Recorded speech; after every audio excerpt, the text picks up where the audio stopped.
Kika teve uma notícia muito ruim. Eu vou chamar de Kika. Foi o que pediram para eu dizer que era o nome dela, tá bom? Quitéria, o apelido dela é Kika. Kika teve uma notícia muito ruim, irmãos. Ela agora está com 25 anos e recebeu a notícia que o pai dela está com leucemia.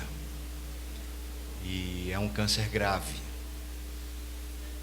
O procedimento que vão tentar com ele é transplante de medula, para ver se tem alguma possibilidade. Justamente agora, quando o Kika estava concluindo o curso dela, ela está com um emprego bom. Kika está ganhando até mais do que o pai dela e está com uma possibilidade de uma carreira grande, talvez até internacional. Quando o mundo dela parecia começar a se ajustar, ela dentro de um discipulado na igreja, crescendo assim na comunhão, chega uma notícia bem difícil. O pai dela está com câncer. O que é que vai acontecer a partir desses dias? A mãe volta-se para o pai para cuidar. É um cuidado extenuante, hospital, quimioterapia, processos de tomar sangue, uma luta. E Kika com suas lutas, final de curso, carreira profissional, demanda gigante, vida na igreja. Como é que ela concilia tudo isso? Justamente agora, quando ela estava disponível para Deus, como equacionar, como ter compromisso com o pai, com a mãe, com a carreira profissional, com a igreja, e apareceu um paquera na vida de Kika. Agora é um cara crente, é da igreja, as influências são melhores, conquanto na universidade a turma continua chamando ela para uma vida dissoluta. O que é que Kika vai fazer? Eu queria tratar com você sobre comprometimento hoje pela manhã, e eu vou escolher, ou melhor, já escolhi, tratar com você a partir de uma perspectiva que normalmente não é uma perspectiva que a igreja trata. E eu pesquisando sobre vários textos onde claramente se fala sobre comprometimento com a igreja, eu achei um texto a partir das palavras gregas sobre compromisso. Eu achei um texto, e esse texto eu achei assim impressionante, pelo menos para mim, saltou assim aos olhos como sendo uma coisa que realmente eu nunca tinha percebido, nunca tinha notado. Eu queria ver com você a palavra de compromisso a partir da perspectiva de uma viúva e citar como exemplo a história da viúva que Paulo trata, para mostrar para você como é sério, como o comprometimento com a igreja na perspectiva bíblica, na perspectiva do Espírito Santo, o comprometimento com a igreja não é um comprometimento qualquer, não é um segundo lugar, um terceiro lugar, é um comprometimento muito sério, a nível de Paulo chegar a dizer que as que descumprem o compromisso sejam mandadas para o inferno. Ou seja, é sério, mas é seríssimo. E objetivamente no texto, o compromisso lá com Cristo é um compromisso efetivo com a vida da igreja. Ou seja, a tradução nesse contexto, a tradução do comprometimento com Cristo é quando eu me comprometo com a igreja. Ou seja, como seria a maneira prática de eu dizer eu estou comprometido com Cristo? É com todas as áreas da minha vida, mas vai se revelar a maneira mais prática no compromisso que eu tenho com a igreja. Jesus, eu pensei muito, estudei muito o texto de Jesus falando assim: quem não amar-me mais do que seu pai, do que a sua mãe, do que seus filhos, do que seu marido ou esposa, quem não me amar mais do que estes, não é digno de mim. Jesus então se coloca na posição de, se eu não tenho para você a primazia na sua vida, então você, por favor, não conte comigo como sendo parceiro, porque a gente não é parceiro.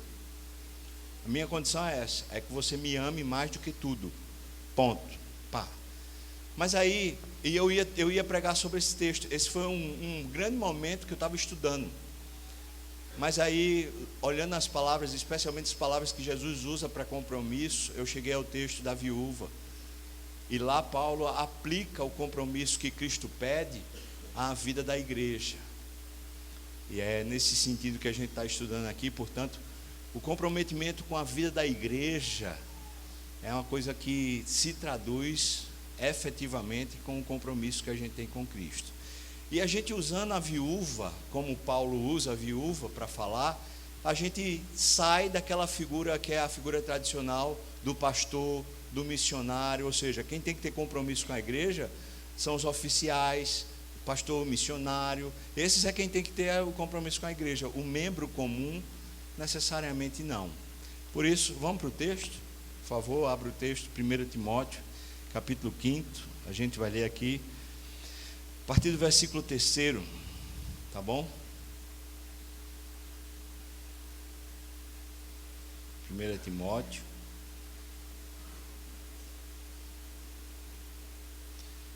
capítulo 5,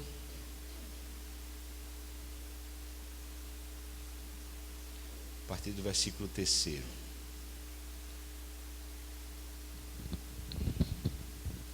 Diz assim o texto: honra as viúvas, verdadeiramente viúvas. Mas se alguma viúva tem filhos ou netos, que estes aprendam primeiro a exercer piedade para com a própria casa e a recompensar os seus progenitores, pois isto é aceitável diante de Deus. Aquela, porém, que é verdadeiramente viúva e não tem amparo, espera em Deus e persevera em súplica e orações, noite e dia. Entretanto, a que se entrega aos prazeres, mesmo viva, está morta. Prescreve, pois, essas coisas para que sejam irrepreensíveis. Ora, se alguém não tem cuidado dos seus, e especialmente dos da própria casa, esses têm negado a fé, e é pior do que o descrente. Não seja inscrita, senão viúva que conte ao menos 60 anos de idade, tenha sido esposa de um só marido, seja recomendada pelo testemunho de boas obras. Quais são as boas obras? Tenha criado os filhos, tenha exercitado a hospitalidade, tenha lavado os pés aos santos, socorrido e atribulados, se viveu na prática zelosa de toda a boa obra. Mas rejeita as viúvas mais novas, porque quando se tornam levianas contra Cristo, querem casar-se, tornando-se condenáveis por anularem o seu primeiro compromisso. A palavra compromisso está aqui. Além do mais, aprendem também a viver ociosas, andando de casa em casa, e não somente ociosas, mas ainda tagarelas e intrigantes, falando o que não devem. Quero, portanto, que as viúvas mais novas se casem, criem filhos, sejam boas donas de casa, e não deem ao adversário ocasião favorável de maledicência, pois com efeito já algumas se desviaram, seguindo a quem, irmãos? A Satanás. Se alguma crente tem viúvas em sua família, socorra-as, e não fique sobrecarregada a igreja, para que esta possa socorrer as que são verdadeiramente viúvas. Amém. Vamos orar. Nos ajuda, Senhor, a primeiro compreender claramente o que o Senhor está falando no texto, e a partir desse texto a gente também possa ser inspirado e motivado sobre a nossa própria vida, Pai. Assim eu te peço misericórdia, para que me dê lucidez, me dê competência para explicar isso de uma maneira bem clara, mas eu peço unção, para mais do que compreensão, alcance o nosso coração, alcance virtude em nós, Pai. Abençoa meus irmãos, em nome de Jesus.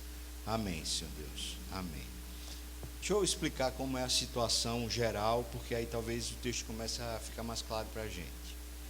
O contexto geral, um contexto de sociedade, onde não havia nenhum sistema de aposentadoria, e as pessoas que ficavam mais velhas, elas normalmente contavam com o capital humano.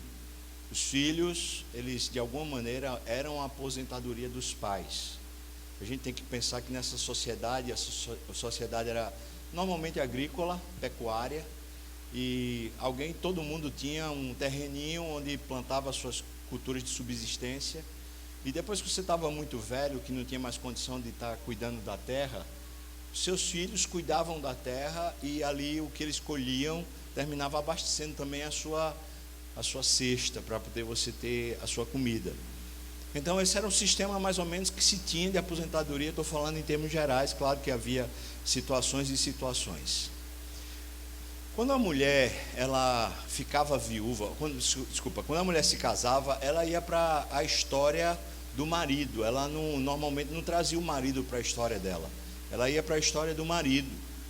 E por isso a ênfase na Bíblia é: deixa o marido, deixa o homem, pai e mãe, e se une à sua mulher, porque a mulher já saía do contexto familiar e ela ia para a casa do marido, que tinha feito uma casa, normalmente tinha feito uma casa no terreno da família. Não é que a mulher fosse morar com a sogra, mas a mulher ia para aquela casa, para aquele terreno, onde era já a propriedade da família do marido.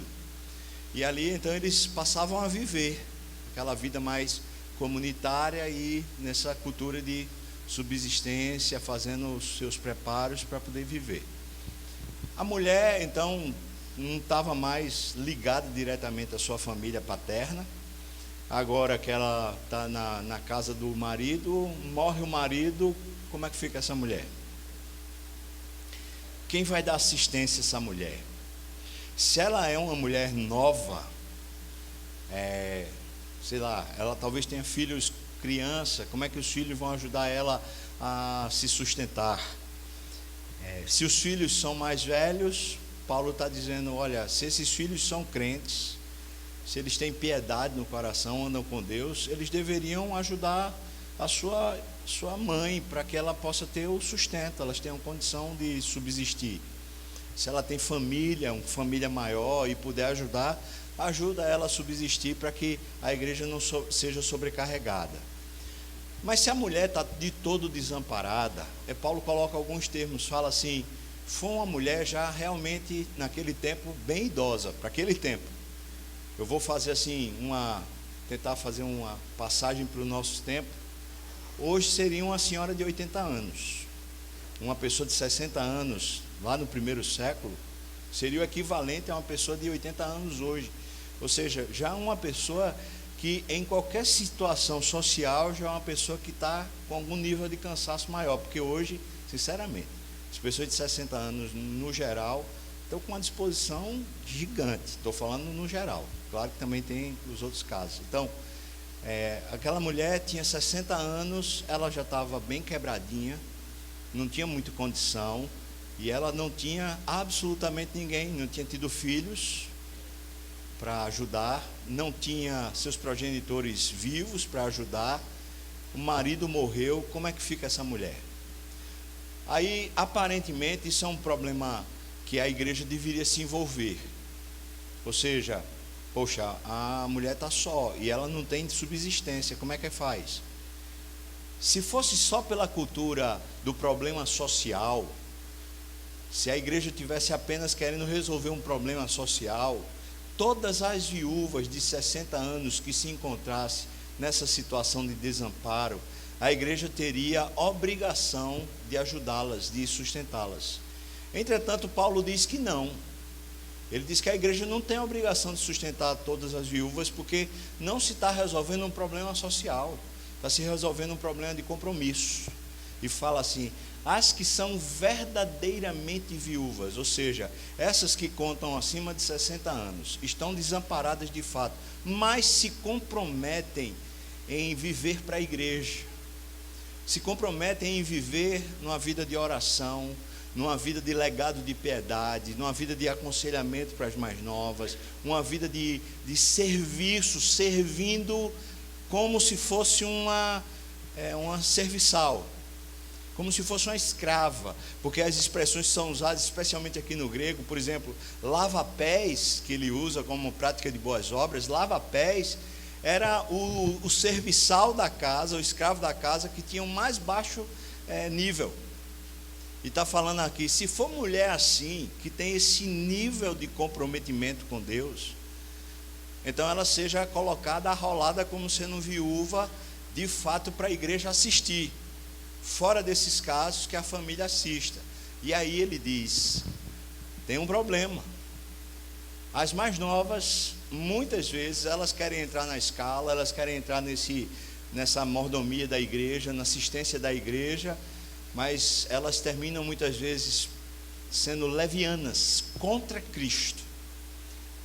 Entenda, a leviandade delas é uma prática contra a igreja. Na prática efetiva, elas estão descumprindo o compromisso delas com a igreja. Mas Paulo diz que é um levianismo contra Cristo. Por quê? Porque o comprometimento delas, com quanto seja efetivado na vida da igreja, é um comprometimento que elas fizeram com Deus. É nesse parecer que eu trago a meditação de hoje. O comprometimento que a gente faz com Deus, ele é medido na vida da igreja também. Você vê que ele diz assim, olha, se você tem uma viúva na sua família e você não cuida dela, você é pior que um descrente. Ele fala isso aqui com todas as letras. Ou seja, seu compromisso com Cristo atinge a sua casa, atinge seus familiares. Você tem que de alguma maneira ser abençoador e cuidar. Seu compromisso com Cristo atinge o seu cônjuge, atinge sua vida profissional, mas na vida da igreja me parece ser o processo onde a gente vê ou não a leviandade, mais do que nos outros. O compromisso que se tem com a igreja é onde se vê se é ou não leviano contra Cristo. Não é leviano contra a igreja, mas é contra Cristo. Porque se assumiu um compromisso dizendo que seria servo de Cristo e serviria na igreja, e não se serve na igreja, nesse caso você se torna leviano, é contra Cristo e não contra a igreja em si. Entenderam? Ficou claro? Ou não? Está claro, irmão? Sim?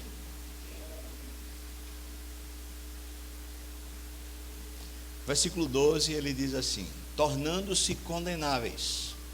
Quando elas são levianas contra Cristo, elas se tornam condenáveis, porque elas anulam pela prática de leviandade, elas anulam o seu primeiro compromisso. Uma outra tradução que Calvino traz é, eles anulam, veja que negócio forte, eles anulam a sua fé, a sua primeira fé. É a ideia de alguém que entra na igreja, que diz assim, eu sou de Cristo, eu vou servir a Cristo, mas no andar da carruagem, elas são pessoas que são descomprometidas de verdade, e Calvino diz, elas anulam na verdade a sua fé em Deus, revelando que fé nunca houve, que o que aconteceu foi a pessoa ter de alguma maneira se maravilhado, se entusiasmado, resolveu participar, achou que fazia parte, que era parte do corpo, mas nunca houve de fato uma fé, porque se a fé houvesse, então a pessoa certamente se entregaria e se comprometeria de fato e de verdade. 1 Timóteo 12, então 5,12 fala, tornando-se condenáveis. E a palavra condenável aqui é essa ideia de que seguiram a Satanás.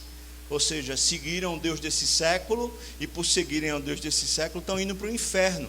Se tornaram condenáveis por anularem o seu primeiro casamento, o seu primeiro compromisso, que no caso não é o casamento anterior, mas é o compromisso que teve com Cristo.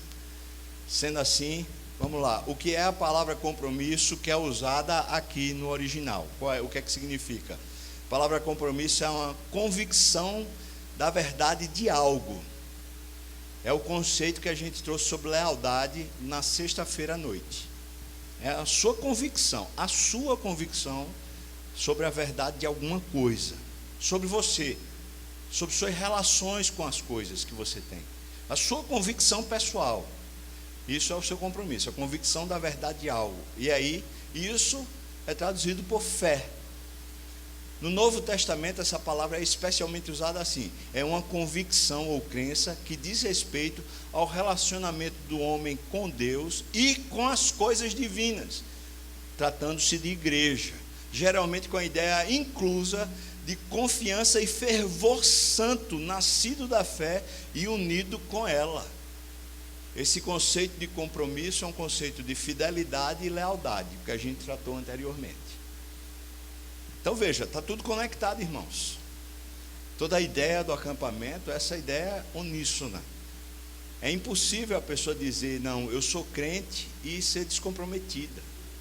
Ela pode ser imatura, ela está no processo, tudo bem.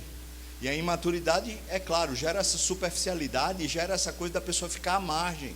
Mas uma pessoa que está dentro da igreja há muito tempo, ouvindo a palavra de Deus, se relacionando, eu vou dizer até assim, consumindo os artigos da fé, mas nunca de fato vai se comprometendo e vai cada vez mais se comprometendo com Cristo e, portanto, na prática com a vida da igreja, esse alguém certamente não tem compromisso, não tem lealdade e não tem fidelidade. Um evento que acontece muito hoje, um negócio que é completamente contrário às escrituras, mas acontece demais, são pessoas que dizem que querem fazer parte, que até querem assumir responsabilidade com o ministério, mas de fato não se comprometem com o corpo, vivem sempre fazendo a sua coisa, e não para o corpo como um todo, é sua ilha, é sua panelinha. Isso acontece em igreja local como as Graças, mas acontece também em missões. Quantas pessoas, recentemente um missionário que a gente teve notícia, foi tirado de uma missão bem conhecida, né? A missão resolveu pedir para ele sair, ele foi, por assim dizer, excomungado da missão, porque ele foi para além mar, ele foi para a Ásia, e lá na Ásia ele queria ter um ministério pessoal, ele não queria estar comprometido com a agência, com a missão, ele queria fazer por conta dele, do jeito dele. Ou seja, ele usava a agência, ele usava o nome da agência, as referências da agência para poder se capitalizar, ter recursos para fazer a coisa que ele queria. Ele estava por si só, livre, entre aspas, não tinha comprometimento com a igreja, não tinha comprometimento com a missão, ele só queria fazer o que ele queria e pronto. O que tem crescido de pessoas assim, porque esse momento que a gente vive, que a turma chama de empreendedorismo, se traduz na igreja com leviandade. Não estou falando que a pessoa não possa, porventura, Deus chamá-la para fazer alguma coisa, mas o processo dela fazer essa alguma coisa é justamente o apoio da igreja, o apoio da missão, e não a pessoa fazer por si só, tipo assim, rapaz, é a minha ideia, é o meu sonho, e portanto eu vou fazer do jeito que eu acho que tenho que fazer. Empreendedorismo não pode dar certo no governo, eu não sei nem se dá certo no Brasil, mas essa ideia de empreendedorismo que muitas vezes está na cultura brasileira, é uma ideia que na igreja chama-se leviandade. É impressionante como na cultura, por exemplo, americana, que é uma cultura muito mais evangélica, pelo menos assim, na sua base, é muito mais evangélica, a ideia de sonho americano, preste atenção, irmão, a ideia de sonho americano, ou seja, de você conseguir ter uma vida confortável, uma vida boa, a ideia não é uma ideia pessoal, é uma ideia comunitária, ou seja, você cresce profissionalmente a fim de que a sociedade seja beneficiada. Você não cresce pessoalmente a fim de que você e os seus sejam beneficiados. Sonho americano, a ideia é uma ideia, a base evangélica é justamente de que o grupo seja beneficiado, não apenas eu seja beneficiado. O que acontece muito é uma secularização no seio da igreja, onde as pessoas têm seus próprios sonhos e dizem que os seus sonhos foi Deus quem colocou no coração delas. Elas querem uma vida independente da igreja, independente de liderança da igreja, e ao quererem isso, eles começam a criar novas missões, novas agências, novas igrejas, novas não sei o que lá, e muitas vezes descredenciadas da própria vida da igreja. Algum tempo atrás, lá no Recife, uma pessoa que foi disciplinada na igreja presbiteriana, disciplinada, era seminarista, teve um problema de imoralidade, foi disciplinado pelo presbitério. Essa pessoa que foi disciplinada saiu da igreja e depois ela conseguiu, lá pelas contas, por uma coisa totalmente errada, conseguiu ser ordenada pastor e plantou a sua igreja. E a igreja bomba. Mas veja o processo. O processo é um processo de rebeldia. É um processo contrário a Cristo. E é um empreendimento pessoal. Não tem nada a ver com a igreja. E simplesmente a coisa muitas vezes cresce porque é nesse movimento secular. É nesse movimento que fala o que o coração quer. Não tem comprometimento com Cristo e com a igreja. Então, não diga assim, a coisa está crescendo, então é de Deus. Porque muitas vezes está crescendo, mas não é de Deus. Eu vou dar vários exemplos para você de coisas que crescem e elas não são de Deus. A McDonald's cresceu, não tem nada a ver com Deus. A Disney cresceu, também não tem nada a ver com Deus. O Walmart cresceu, mas também não tem nada a ver com Deus. E aí? Tudo que cresce tem a ver com Deus? Não, não tem a ver com Deus.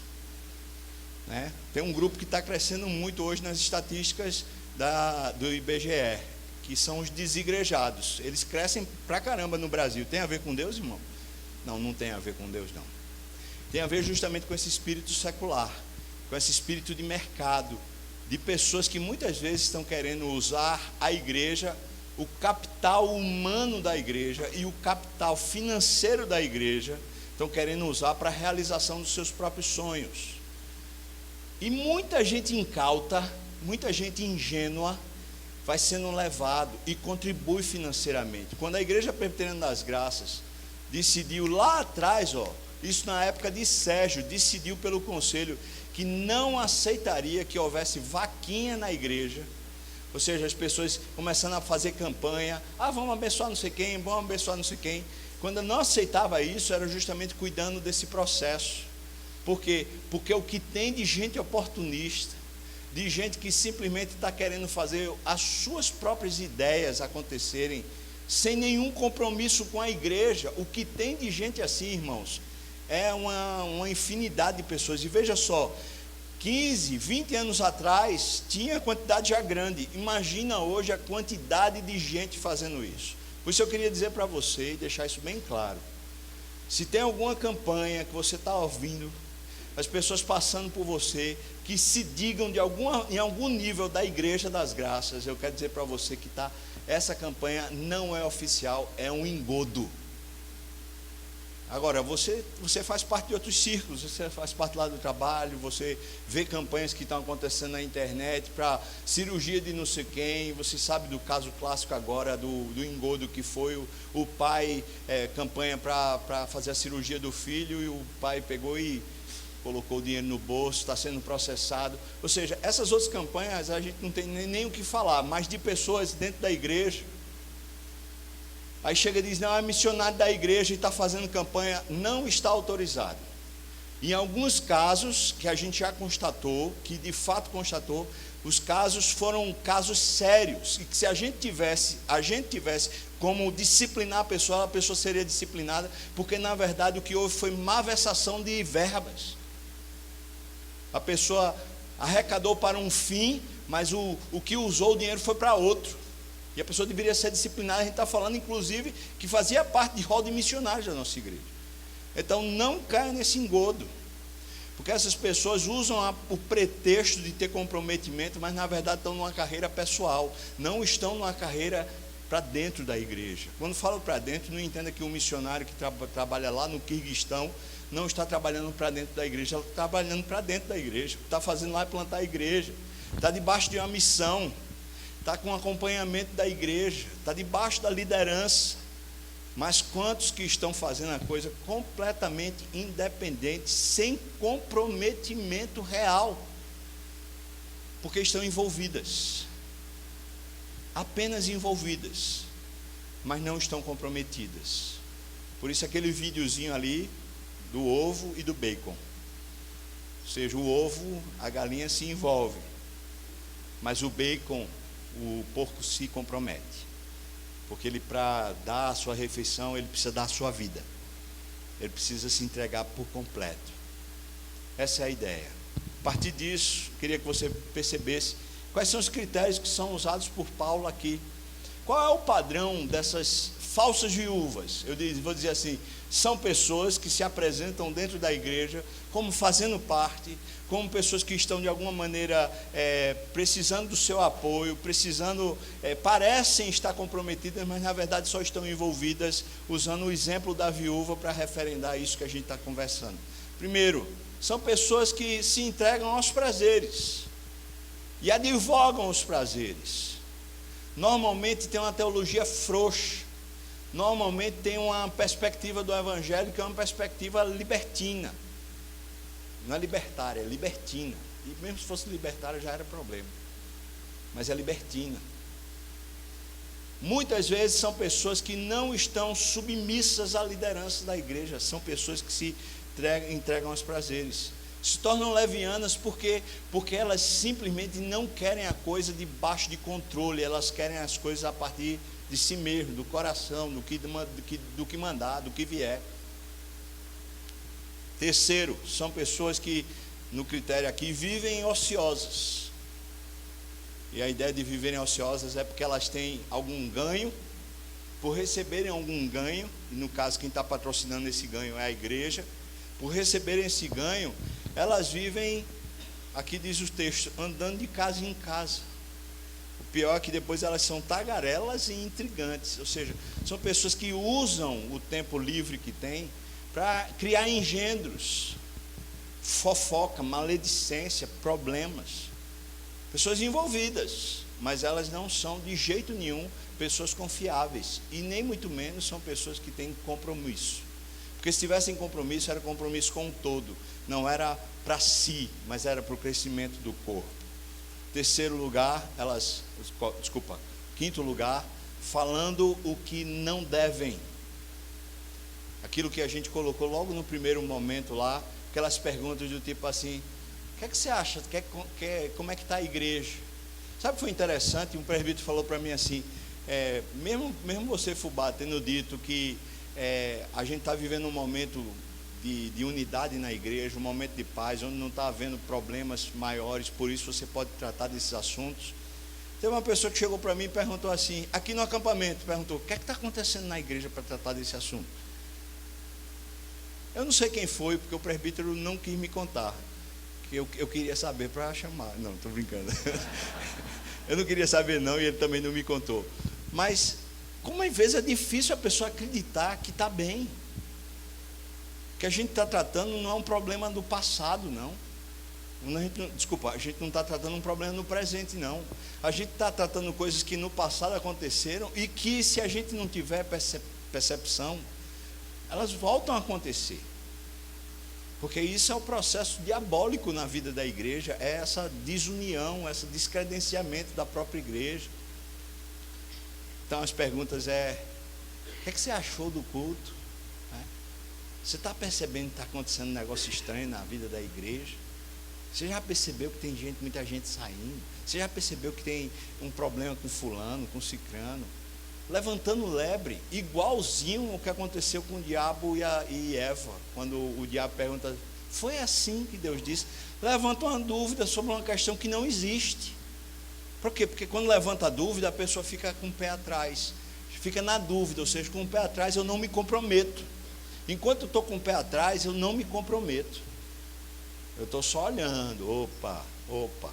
Veja que esse é o ardil do diabo. Fica colocando essas más conversações, e normalmente são pessoas que estão realmente com um projeto pessoal, por isso elas são ociosas na vida da igreja.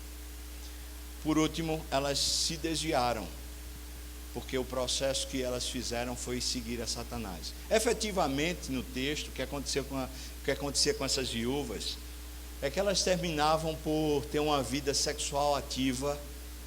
Como viúvas, elas terminavam, porque queriam casar, elas começavam a se relacionar com os homens, possíveis maridos futuros, elas se relacionavam e terminavam indo para a cama, terminavam havendo fornicação.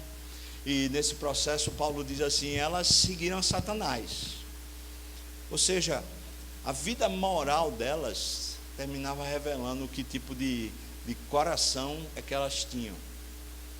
Como também vou dizer para vocês, em muitos casos, a vida moral, ela termina revelando. Existem pelo menos duas coisas que eu queria que você sempre prestasse atenção na vida de alguém que quer de fato estar comprometido.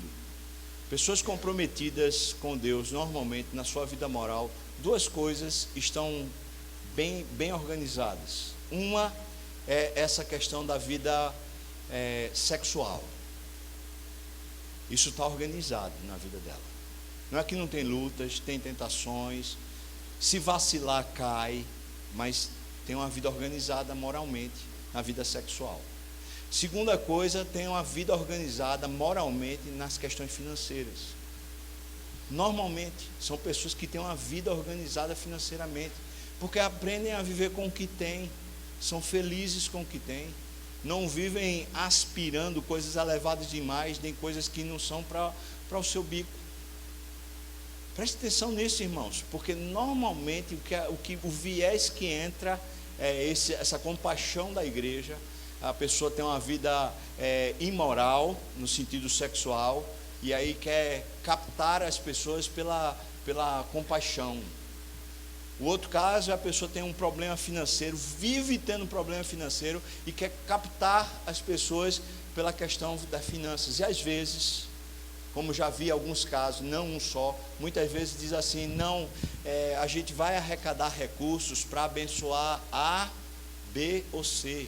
Às vezes é para abençoar missionário A, missionário B, e é mentira, porque é aquele negócio, a pessoa arrecada X, mas na verdade dá X menos Y para o missionário, porque a parte fica aqui, que é a parte administrativa, né? É a parte para o recurso pessoal, ou seja, a pessoa está sendo leviana contra Cristo. A pessoa está se beneficiando financeiramente dos recursos que deveriam ser para os missionários, para as obras, para as coisas que você está ajudando. Quantas vezes acontece isso, irmãos, nessas campanhas que muitas vezes estão na internet, essas campanhas que você, com um coração generoso, você vai participar, mas você não conhece as pessoas, você não conhece de verdade as causas. Quantas vezes a gente como igreja teve que tratar e chamar pessoas para conversar, presbíteros tiveram que chamar pessoas, eu tive que chamar pessoas para conversar, para falar assim: não faz essa campanha, você não sabe o que está por trás, você não conhece essa pessoa, ela se apresenta como sendo isso, mas ela não é isso. Às vezes a gente tem que desmascarar o caso que está por trás. Preste atenção, irmão, a sua compaixão é uma virtude divina, mas a sua inocência é prova só da sua imaturidade. A sua inocência, ela está sendo mal usada pelo diabo. E sabe o que é pior? É que depois que você descobre que houve malversação, que na verdade a coisa era leviana, você fica chateado, você fica descomprometido. Veja o ardil do diabo. Ele usa a sua boa vontade, usa o seu coração generoso, para no final você ser uma pessoa descomprometida. Você fica pelas bordas o tempo todo na igreja, desconfiando da igreja, que não teve nada a ver com aquilo que você se meteu por causa do seu bom coração. O ardil do diabo, então, é muitas vezes ir engendando contra nós e contra o povo de Deus, artifícios pelos quais você não se compromete de verdade com a vida da igreja. Você fica desconfiado. Se não bastasse isso, a gente tem um universo dentro da igreja brasileira. Isso acontece lá fora também, em alguns países especialmente acontece, nos países africanos. Mas você vai encontrar um contexto onde o que você vê costumeiramente, não é só na televisão, mas a gente vê isso em pastores até chamados sérios na internet. São pessoas que constantemente estão fazendo campanha financeira. Aí de repente aparecem os escândalos. Fulano de tal comprou um avião, Beltrano de tal comprou uma fazenda que tem não sei quantos milhares de hectares. Beltrano de tal sai na Forbes, a revista mais rica do mundo. Quer dizer, aí essas coisas pegam os crentes das igrejas, de qualquer igreja, pegam os crentes da igreja mesmo das graças e falam assim: rapaz, é para isso. Eu não estou falando só de dinheiro não, irmãos, eu estou falando do capital humano, o capital emocional. Fala, para que eu vou me gastar? Para que eu vou me envolver se é para isso? É por isso que a gente tem que usar a segunda palestra que foi dada aqui. Lembra que Paulo diz para Timóteo: escolhe o padrão. Escolha o padrão. Você quer realmente ser comprometido, você precisa escolher o padrão. E se você de alguma maneira crê que Deus colocou você na igreja Presbiteriana das Graças, então escolha o padrão, dê uma olhada, verifique a minha vida. Eu não sou perfeito, longe de ser perfeito, mas vai ver a minha vida, vai ver o meu histórico, vai ver a minha conduta, como Paulo diz para a igreja lá, falando para Timóteo: olha para a minha conduta, olha para o meu procedimento, olha para os meus desejos, olha para onde aponta o meu coração. Se esse é o processo que você quer, então, irmão, tem que estar dentro, não tem que estar fora. Você não pode ser superficial, não pode ser leviano, porque é contra Cristo que você é superficial, é contra Cristo que você é leviano. Mas e quem são as verdadeiras viúvas? Veja o padrão que ele coloca. Primeiro, a confiança delas, mesmo sendo verdadeiras viúvas, mesmo sendo arroladas na igreja, para que a igreja ajudasse elas ou sustentasse elas financeiramente. Veja só, mesmo elas tendo um amparo agora da igreja, elas esperam em Deus e perseveram em súplica e orações noite e dia. Ou seja, essas mulheres são extremamente comprometidas. Elas de fato acreditam no Deus que ampara a igreja, no Deus que sustenta elas, no Deus que sustenta a igreja. Então o compromisso delas é com Deus. O compromisso de verdade está aqui nessa vida de entrega. Essa palavra espera bem que poderia ser entrega a Deus. Ela espera, Deus vai fazer, Deus vai suprir, Deus certamente se levantará. Espera em Deus e persevera. Segundo, fala assim: tenha sido esposa de um marido só. Ou seja, é uma pessoa que moralmente tem uma vida ilibada. Moralmente. Não é uma pessoa que você olha para trás e fala assim: rapaz, veja que vida devassa, veja que vida promíscua. E aqui ressalta ainda com maior força pessoas que se dizem crentes. Porque uma coisa é, vamos supor, uma pessoa que foi no passado descrente e viveu uma vida promíscua e se converteu e mudou de vida. Essa pessoa merece nosso apoio 100%. Outra coisa é uma pessoa que se diz crente: não, eu sou crente, mas vive a vida promíscua. Ou se dizendo crente, viveu a vida promíscua. Olha a conduta. Olha a conduta. Tenha sido esposa de um marido só. E aí o último termo que ele usa é esse aqui: seja recomendada pelo testemunho de boas obras. Veja, não é pelo testemunho de alguém. Alguém chega e fala assim: rapaz, ela de fato é uma verdadeira viúva, essa mulher é uma mulher de oração. Não, o que recomenda a ela é o quanto ela se entrega de verdade às tarefas que tem na igreja. Ela está lá, ela é operosa, ela não vive a coisa de fachada, nem vive as coisas nas ideias, nos sonhos, vive a coisa efetivamente. Diz aqui, olha, ela criou filhos no passado, foi uma boa dona de casa, e ela exercitou a hospitalidade. Dentro da casa dela as pessoas podiam ir, porque ela assistia, ela abençoava, ela fornecia o que era necessário. Diz, lavava os pés aos santos. Esses santos que estavam com um problema, atribulados, estavam de passagem, ela lavava os pés. Ou seja, dentro da casa delas, elas tinham humildade, simplicidade. Dentro da igreja, elas tinham humildade e simplicidade. Não estavam lá para poder se tornar maior, nem mais nobres, nem mais ricas. Elas estavam lá para poder abençoar. Então, o comprometimento é essa esfera de a pessoa fazer parte, mas fazer parte para de fato somar, para abençoar. O que eu vou falar aqui é muito sério, irmão, mas é muito sério. Sinceramente, a minha expectativa a respeito de você é que você espere de mim essa atitude aqui. Que espere de mim que eu seja um lava-pés. Que espere de mim que eu tenha esse tipo de compromisso. E que eu seja achado diante de Deus em verdade. Você espere de mim uma vida moral, regrada. Uma vida moral sexual, uma vida moral financeira regrada. E estou falando isso como pastor da igreja. Eu espero que você tenha essa expectativa a meu respeito. E é para você cobrar isso de mim. Não é para você falar mal de mim, não. Se você me vê em algum grau distante dessa verdade, eu espero que você seja leal o suficiente e fiel o suficiente a Cristo de vir falar comigo para me ajudar. Eu espero não estar em nenhuma atividade da igreja lá como Senhor, mas como servo do Senhor. E se tiver de dar uma palavra em nome de Jesus para a repreensão da igreja e para a correção, como sendo a voz do próprio Cristo pastoreando a igreja, que eu me levante e fale.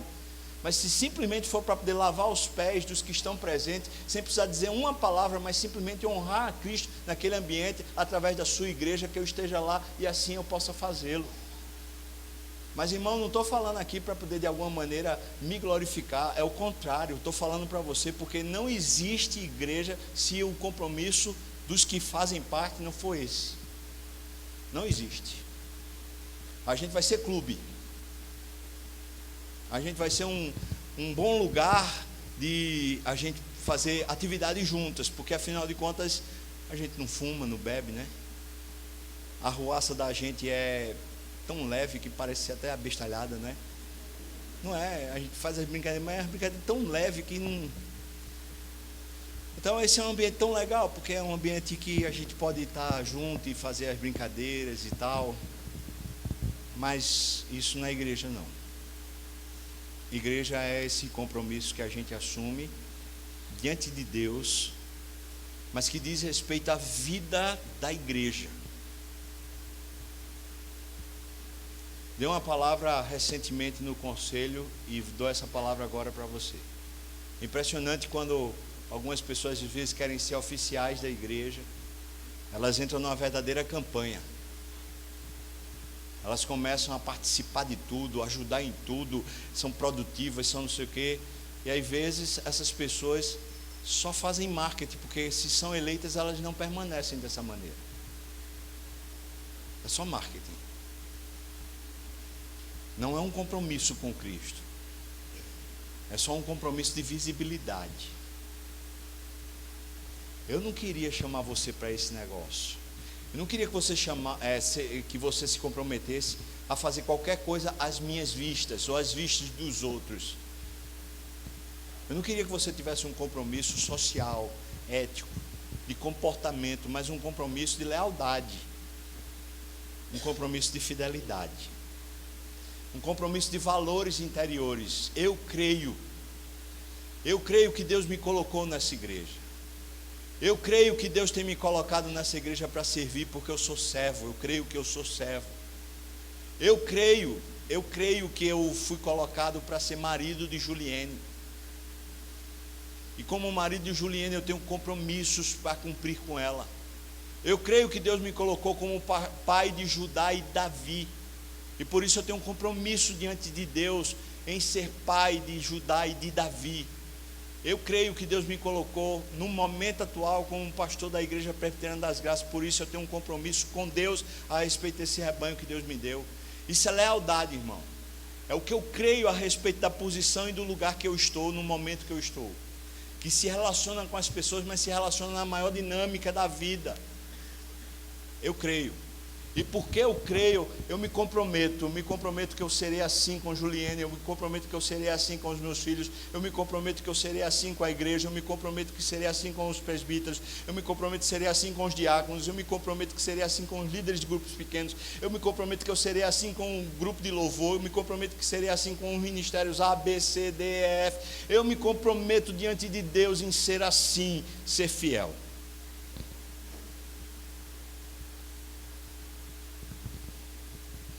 Enquanto o pai de Quitéria piorava na sua doença, ela foi pedida em namoro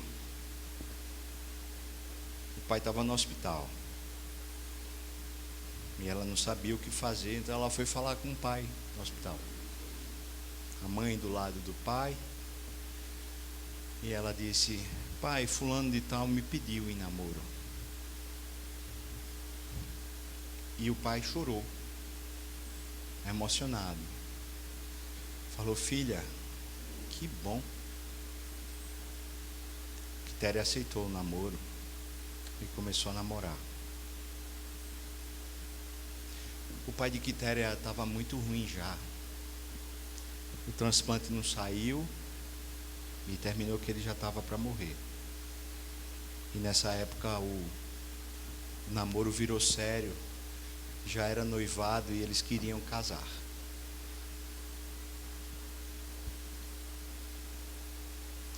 Quitéria foi conversar com a mãe, porque o pai já estava bem difícil de conseguir conversar por causa da debilidade. Ela queria saber da mãe o que é que ela achava sobre esse passo tão importante. E a mãe disse para ela: você está pronta. Eu acho que você está pronta. Elas foram conversar com o pai, com o marido e o pai. E o pai disse: eu estou muito feliz, eu acho que eu só não vou poder entrar com você na igreja. E de fato, 2 dias depois, o pai dela morreu. Mas antes de morrer, o pai disse para Quitéria: filha, seja fiel nos seus votos, como você me viu ser fiel nos meus votos com a sua mãe. Agora Quitéria vai casar. E Quitéria vai escrever o compromisso dela com o marido. O que é que Quitéria vai escrever nesse compromisso quando ela estiver no altar e tiver que dizer: eu prometo ser? O que é que ela vai dizer? Depois de tudo que ela aprendeu a respeito dos seus processos de deslealdade com a família, depois que ela conhece Jesus, o que ela aprende no coração dela a perseverar, a permanecer. E agora ela sabe que o pai não vai estar presente, mas o último pedido do pai foi: filha, seja fiel. Seja fiel nos seus votos. Seja fiel no que você escrever. O que é que Quitéria vai escrever? Chegou o dia. Kika está entrando de vestido branco, feliz, mas com o coração enlutado. O desejo dela era entrar com o pai, mas ela não tem pai mais para entrar. Ela vê a mãe está chorando, feliz, mas é um processo meio que de luto ainda. A mãe chora de felicidade, mas também de perda. O que é que Quitéria vai dizer nesse momento onde ela fala: eu prometo? O que é que ela vai dizer? A quem ela vai prometer? Ela vai prometer ao marido? Ela vai prometer ao pastor? Ou ela vai prometer a Deus? Por causa de tudo que ela é, por causa de tudo que ela cresceu e aprendeu a viver. Queria chamar você para um compromisso. Seu compromisso. Você está diante do seu noivo, que é Jesus Cristo. Existe uma vida para ser vivida dentro de casa com o seu noivo chamado Jesus Cristo. Você cresceu. Dores, perdas, desvios. Houve momentos que você se perdeu, você se arrependeu, você voltou. O que é que você escreve para Cristo dizendo: eu prometo, Senhor, eu prometo ser fiel? O que é que você diz? Lembrando que compromisso é uma convicção ou crença que diz respeito ao relacionamento do homem com Deus, mas também com as coisas divinas. Geralmente com a ideia inclusa de confiança e fervor santo, nascido da fé e unido a ela. É uma fidelidade, é uma lealdade. Você pode escrever seu testemunho, sua palavra? Meu desafio a você é você fazer isso para Deus. Eu recebi um texto que eu achei muito lindo, de uma irmã nossa que está aqui no retiro, falando sobre quando ela chegou aqui, uma das mensagens ela terminou escrevendo isso. Ela falou assim: tem a ver com você. Ela falando para ela mesma: tem a ver com você, com o seu coração, com o seu agir, ou a sua reação. Tem a ver com os seus olhos, com o que você vê, se é luz ou escuridão. Para a deslealdade, são 8 estágios o atravessar.